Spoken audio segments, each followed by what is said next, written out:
ಆತ್ಮೀಯ H16 news ಅರ್ಥಾತ್ ಸೀತಾರಾಮ್ ನ್ಯೂಸದ ವೀಕ್ಷಕರೇ, ನಾನು ನಿಮ್ಮವ ಎಂ ಆಯುಧ ಮಲ್ಲಪ್ಪ ಜೊತೆ ಅವರು.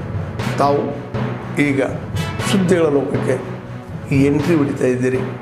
ಈ ಸುದ್ದಿಗಳನ್ನು ಪ್ರತಿಯೊಂದು ನೋಡೋ ಜೊತೆಗೆ ನಿಮ್ಮ ಅಭಿಪ್ರಾಯಗಳನ್ನು ಹಚ್ತಾ ಇರಿ. ಯಾಕಂದರೆ ಈ ಸುದ್ದಿಗಳು ನಿಮಗಾಗಿ, ನಿಮ್ಮ ಬದುಕಿಗಾಗಿ, ನಿಮ್ಮ ವೈಚಾರಿಕೆಗಾಗಿ, ನಿಮ್ಮ ತಿಳುವಳಿಕೆಗಾಗಿಯೂ ನಿಮಗೂ ಗೊತ್ತು.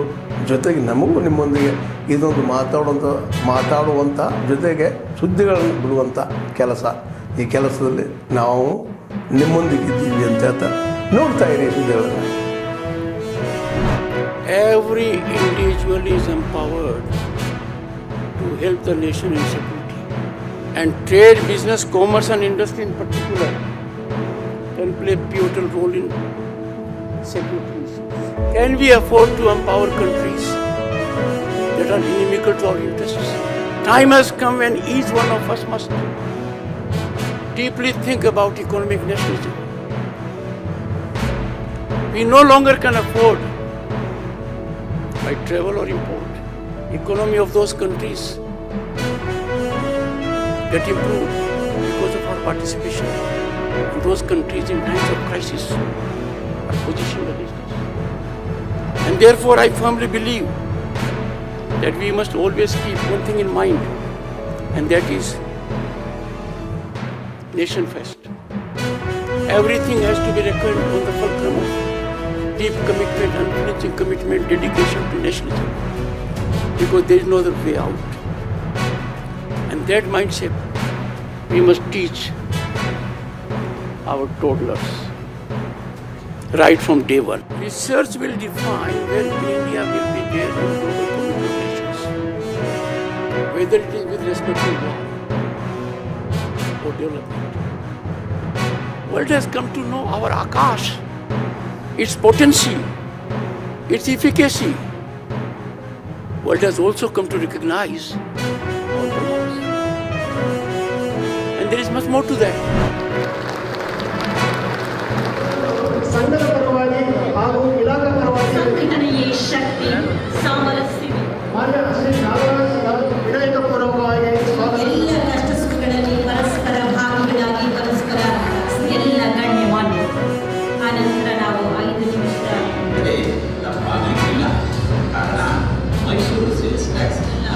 ಅರ್ಧ ಶತಮಾನದ ಇನ್ನು ಹೆಚ್ಚು ಗುರುತನ್ನು ನೀವಿಲ್ಲಿ ಕಾಣಬಹುದಾಗಿದೆ ಅನ್ನುವಂತಹ ಪುಸ್ತಕ ಇದಾಗಿದೆ, ಬಿದ್ದು ಗೆದ್ದವರು.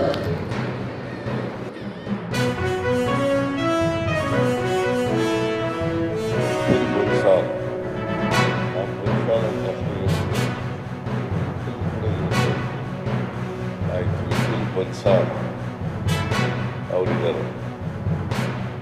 ಈಗಾಗಲೇ ಹೇಳಿದಾಗೆ ತೆರಿಗೆ ವಸೂಲು ಮಾಡೋದಿದೆಯಲ್ಲ, ಅದು ಬಹಳ ಜವಾಬ್ದಾರಿ. ಮತ್ತೆ ಈ ತೆರಿಗೆ ವಸೂಲು ಮಾಡೋ ಇಲಾಖೆಗಳಿದ್ದಾವಲ್ಲ, ಇದಕ್ಕೆ ಹೆಚ್ಚು ಜವಾಬ್ದಾರಿಯಿಂದ ಕೆಲಸ ಮಾಡ್ತಕ್ಕಂಥ ಅಧಿಕಾರಿಗಳಿದ್ದರೆ ಹೆಚ್ಚು ತೆರಿಗೆ ವಸೂಲಾಗಲಿಕ್ಕೆ ಸಾಧ್ಯ. ಅದರಲ್ಲೂ ವಾಣಿಜ್ಯ ತೆರಿಗೆ ಇದೆಯಲ್ಲ, ಎಲ್ಲ ತೆರಿಗೆಗಳಿಗಿಂತ ಹೆಚ್ಚು ಬರ್ತಕ್ಕಂಥದ್ದು ವಾಣಿಜ್ಯ ಇಲಾಖೆಯಲ್ಲಿ. ನಿಮ್ಮ ಜವಾಬ್ದಾರಿ ಜಾಸ್ತಿ ಇದೆ. ಈ ವರ್ಷ 1,20,000 ಕೋಟಿ ರೂಪಾಯಿಗಳನ್ನು ಟಾರ್ಗೆಟ್ ಕೊಡಿ. 1,20,000 ಕೋಟಿ. ಹೋದ ವರ್ಷ ಸುಮಾರು 1,03,000 ಕೋಟಿ, 17,000 ಕೋಟಿ ಜಾಸ್ತಿ ಮಾಡಿದೆ. ಎಕ್ಸ್ಪೋರ್ಟ್ ಬೇರೆ ಬೇರೆ ಆಗುತ್ತೆ, IT ಆಗುತ್ತೆ, BT ಆಗುತ್ತೆ, ಬಿಗ್ ಇಂಡಸ್ಟ್ರಿಯಿಂದ ಆಗುತ್ತೆ. ಆದರೆ MSMEಗಳಿಂದ ಇವತ್ತು ಎಕ್ಸ್ಪೋರ್ಟು ದೇಶದ ಒಟ್ಟು 100% ಎಕ್ಸ್ಪೋರ್ಟಲ್ಲಿ 40% ಎಕ್ಸ್ಪೋರ್ಟನ್ನು ನೀವು ಮಾಡ್ತಾ ಇದ್ದೀರಿ. ಅದಕ್ಕಾಗಿ ಕೂಡ ನೀವು ಅಭಿನಂದನೆಗೆ ಅರ್ಹರಿದ್ದೀರಿ. ಅದಕ್ಕಾಗಿ ಪ್ರಧಾನಮಂತ್ರಿಯವರು ಪದೇ ಪದೇ ಹೇಳ್ತಾರೆ, ಇವತ್ತು ನಮ್ಮ ದೇಶದ ಅಗತ್ಯತೆಯನ್ನು ಪೂರೈಕೆ ಮಾಡುವಂಥ ಕ್ಷೇತ್ರ ಅದು MSME. ನಮ್ಮ ಇಲಾಖೆ ಒಂದು ನಿರ್ಧಾರ ಮಾಡಿತು, ಉದ್ಯಮ ಪೋರ್ಟಲ್ ಅನ್ನುವಂಥದ್ದು ಒಂದು ಪೋರ್ಟಲನ್ನು ಓಪನ್ ಮಾಡಿತು. ನಿಮಗೆಲ್ಲರಿಗೆ ಗೊತ್ತಿದೆ, ನೀವೆಲ್ಲರೂ ಹಲವಾರು ಜನ ಉದ್ಯಮ ಪೋರ್ಟಲಲ್ಲಿ ಮೆಂಬರ್ ಆಗಿದ್ದೀರಿ ಅಥವಾ ಉದ್ಯಮ್ ಪೋರ್ಟಲಲ್ಲಿ ನೀವಿದ್ದೀರಿ. ಎಷ್ಟು ರಿಜಿಸ್ಟ್ರೇಷನ್ ಆಗಿರ್ಬೋದು?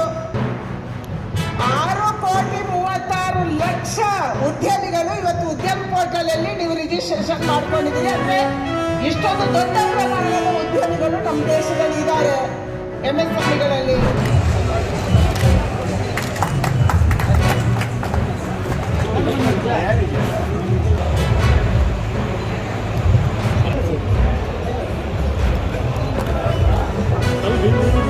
ಮುಂದೆ ಹೋಗ್ಬೇಡ್ರಿ.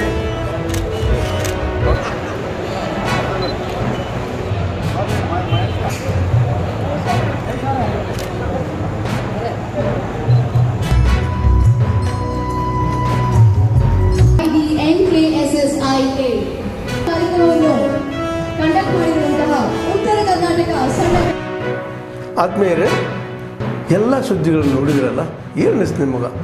ಇದರಲ್ಲೇ ನಿಮ್ಗೆ ಲೈಕ್ ಆಗಿರ್ಬೋದು, ಡಿಸ್ಲೈಕು ಆಗಿರ್ಬೋದು, ಕಾಮೆಂಟ್ ಬೇಡಪ್ಪ ಅಂತೂ ಅನಿಸಿರ್ಬೋದು, ಕಾಮೆಂಟ್ ಮಾಡಬೇಕಪ್ಪ ಅನಿಸಿರ್ಬೋದು, ಶೇರ್ ಮಾಡಬಾರ್ದಪ್ಪ ಅನಿಸಿರ್ಬೋದು, ಅದು ಮಾಡಬೇಕು ಅನಿಸಿರ್ಬೋದು.